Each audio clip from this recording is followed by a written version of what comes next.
भारत की 140 करोड़ की आबादी में ब्राह्मण सिर्फ 4.3% है। ये एक बहुत ही चौंका देने वाली बात है कि क्रिकेट की दुनिया में ब्राह्मण इतने ज्यादा कैसे।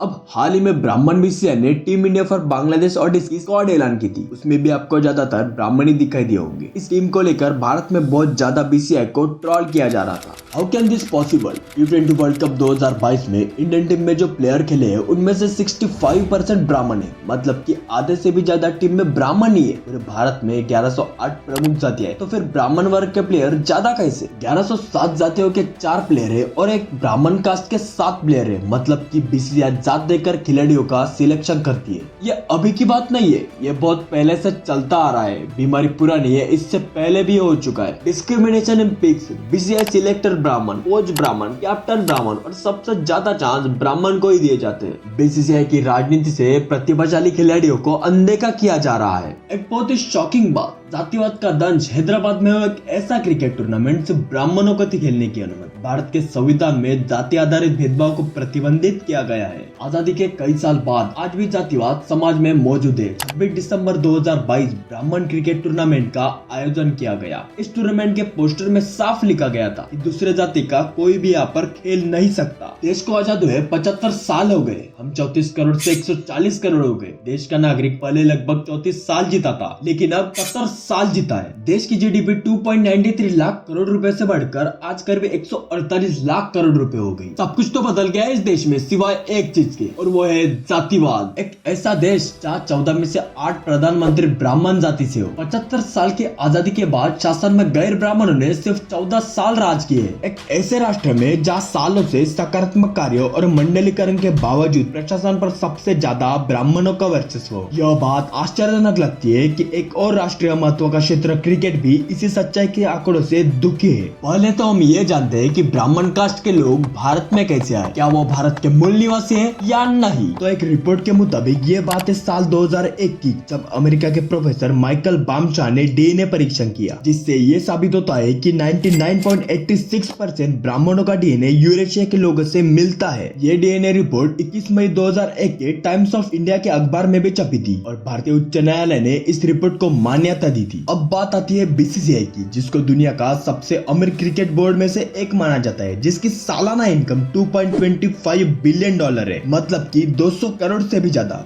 बीसीसीआई की शुरुआत 1928 में की गई थी और बीसीसीआई सबसे ज्यादा पैसे आईपीएल से कमाती है। बीसीसीआई देश और विदेशों में इंडियन टीम के जो भी मैचेस होते हैं उनकी प्लानिंग और उनको कंट्रोल करता है। और अब बात करते हैं आईसीसी की, इसको कौन हैंडल करता है, ये है क्या एक्चुअल में। आईसीसी की शुरुआत 15 जून 1909 में इंपीरियल क्रिकेट सम्मेलन के रूप में की गई थी और कुछ सालों बाद 1989 में इसका नाम अंतरराष्ट्रीय क्रिकेट परिषद रखा गया। आईसीसी का सिर्फ इतना ही काम है कि वो बने हुए रूल्स को सही से फॉलो हो रहे हैं कि नहीं उनका ध्यान रखे, और जो इंटरनेशनल मैचेस हो रहे हैं उनको करवाए, उनको मैनेज करे। अभी कुछ समय पहले ट्विटर पर काफी बीसीसीआई करके बहुत ज्यादा ये बात ट्रेंड पर थी और ये बीसीसीआई के विरुद्ध में बहुत बड़ी सच्चाई है। जो प्लेयर चल भी नहीं रहे हैं उनको दौड़ा रही है और जो प्लेयर रिकॉर्ड तोड़े उनको छुपा रही है, मतलब कि ये बहुत बड़ा जातिवाद है। खेलों में पिछड़ी जाति तब भी अभिशाप थी, क्या अब भी कलंक है? प्रवीण कुमार आईपीएल का पहला ओवर डालने वाला इंसान, 1911 पलवनकर बालू इंग्लैंड में हीरो बने थे। हाँ, वो सचिन तेंदुलकर से भी ज्यादा टैलेंटेड थे। विनोद कामली, ऐसे बहुत से प्लेयर है जिनको भारत में दबाया गया। आपको क्या लगता है बीसीसीआई कब तक ऐसा करती रहेगी? भारत में जातिवाद कब खत्म होगा? यह हमें कमेंट के जरिए बताइए और ऐसे ही सच्चाई भर अमेजिंग वर्ल्ड ट्रूथ को जानने के लिए वीडियो को like, share, comment and greatest Indian को सब्सक्राइब कीजिए।